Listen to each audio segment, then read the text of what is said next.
तो आज बात करते हैं ओजोन परत के बारे में। ये एक बहुत ही कॉम्प्लेक्स सब्जेक्ट है ना? हम इसके पीछे के साइंस से लेकर दुनिया ने इसे ठीक करने के लिए क्या किया, सब कुछ देखेंगे। इसे आप इंजीनियरिंग के लिहाज से एक स्टडी गाइड की तरह समझ सकते हैं। तो हमारा रोड मैप कुछ ऐसा है। सबसे पहले हम समझेंगे कि पृथ्वी का ये प्रोटेक्टिव शील्ड यानी ओजोन परत है क्या। फिर देखेंगे कि कौन से केमिकल्स इस पर हमला कर रहे हैं। इसके बाद हम जानेंगे कि जब ये शील्ड कमजोर होता है तो उसके नतीजे क्या होते हैं। और आखिर में बात करेंगे उस ग्लोबल अग्रीमेंट की जिसने इसे बचाने का रास्ता दिखाया। तो सबसे पहले और सबसे ज़रूरी बात ये समझना है कि ओजोन दो अलग अलग जगहों पर पाई जाती है और मज़े की बात यह है कि दोनों जगह इसका रोल बिल्कुल अलग है। यहाँ पर ही असली फ़र्क है। देखिए, स्ट्रैटोस्फेयर में यानी बहुत ऊपर ओजोन एक हीरो की तरह है। यह हमें सूरज की खतरनाक यूवी किरणों से बचाता है। लेकिन यही ओजोन जब ज़मीनी स्तर पर होती है ना, तो एक विलन बन जाती है, एक ऐसा पोल्यूटेंट जो स्मॉग बनाता है और हमें सांस लेने में दिक्कत देता है। तो ओजोन की इस डबल पर्सनालिटी को समझना, इस पूरी कहानी को समझने के लिए एब्सोल्युटली क्रूशियल है। ठीक है, तो अब सवाल ये उठता है कि ये जो हमारा प्रोटेक्टिव शील्ड है, ये आखिर डैमेज होता कैसे है? चलिए इसके पीछे की केमिस्ट्री को समझते हैं। ये हैं मेन कल्प्रिट्स, क्लोरोफ्लोरोकार्बन्स यानी CFCs, HCFCs और कुछ और केमिकल्स। अब देखिए, एक इंजीनियरिंग पर्सपेक्टिव से देखें तो इन कंपाउंड्स को इनकी स्टेबिलिटी और नॉन टॉक्सिसिटी की वजह से बहुत यूजफुल माना जाता था।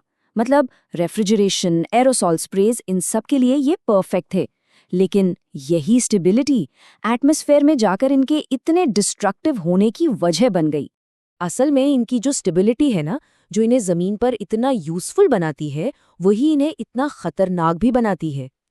इसी स्टेबिलिटी के वजह से ये बिना टूटे सालों साल एटमॉस्फेयर में रहते हैं और धीरे धीरे ऊपर स्ट्रैटोस्फेयर तक पहुंच जाते हैं। और यहीं से शुरू होता है असली विनाश चक्र। ये इस पूरी प्रॉब्लम का कोर है। देखिए होता क्या है, यूवी रेडिएशन CFC मॉलिक्यूल से टकराती है और एक क्लोरीन एटम को आज़ाद कर देती है। ये आज़ाद क्लोरीन ओजोन पर हमला करके उसका एक ऑक्सीजन एटम चुरा लेता है। लेकिन कहानी यहीं खत्म नहीं होती। वो क्लोरीन एटम फिर से आज़ाद हो जाता है और फिर एक और ओजोन मॉलिक्यूल को तोड़ने निकल पड़ता है। ये एक चेन रिएक्शन की तरह है जो बार बार होता रहता है। लगभग 1 लाख। सोचिए, सिर्फ एक क्लोरीन का एटम एटमॉस्फेयर से हटने से पहले करीब करीब 1 लाख ओजोन मॉलिक्यूल्स को तबाह कर सकता है। ये जो मल्टीप्लायर इफेक्ट है ना, यही इस प्रॉब्लम को इतना इतना सीरियस बनाता है। तो अब आते हैं इसके नतीजों पर। ठीक है, ओजोन परत पतली हो रही है, पर इससे फर्क क्या पड़ता है? Why does it matter? देखिए, ओजोन परत एक स्मार्ट फिल्टर की तरह काम करती है।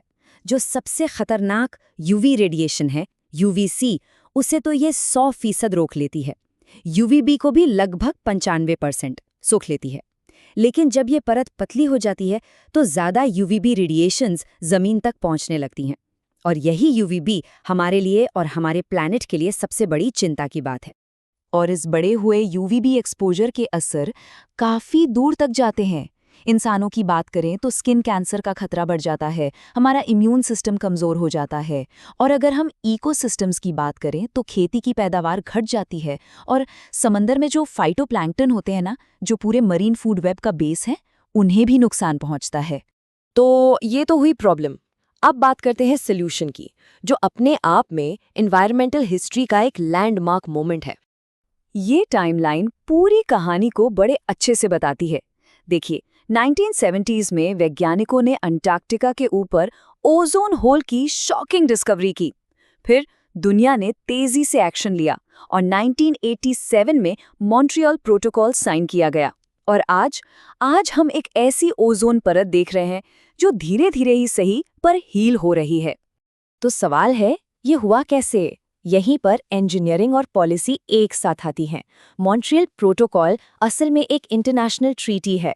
इसने एक साफ सुथरा एक्शनेबल फ्रेमवर्क दिया जिससे ओजोन को नुकसान पहुंचाने वाले केमिकल्स के प्रोडक्शन को धीरे धीरे बंद किया जा सके। इसे अक्सर आज तक का सबसे सक्सेसफुल इंटरनेशनल एनवायरमेंटल एग्रीमेंट कहा जाता है। और ये सच भी है। ये एक परफेक्ट एग्जाम्पल है कि जब साइंस पॉलिसी को गाइड करती है तो हम क्या कुछ हासिल कर सकते हैं। और यहीं पर मैं आपको एक बहुत ज़रूरी सवाल के साथ छोड़ना चाहता हूँ, खास तौर पर फ्यूचर इंजीनियर्स और पॉलिसी मेकर्स के लिए। मॉन्ट्रियल प्रोटोकॉल ने ये तो साबित कर दिया कि जब दुनिया चाहे तो मिलकर एनवायरमेंटल प्रॉब्लम्स को सॉल्व कर सकती है। तो सवाल ये है कि आज के क्लाइमेट चैलेंजेस के लिए हम इससे क्या सीख सकते हैं? ये एक ऐसा सवाल है जिस पर हम सबको सोचने की ज़रूरत है।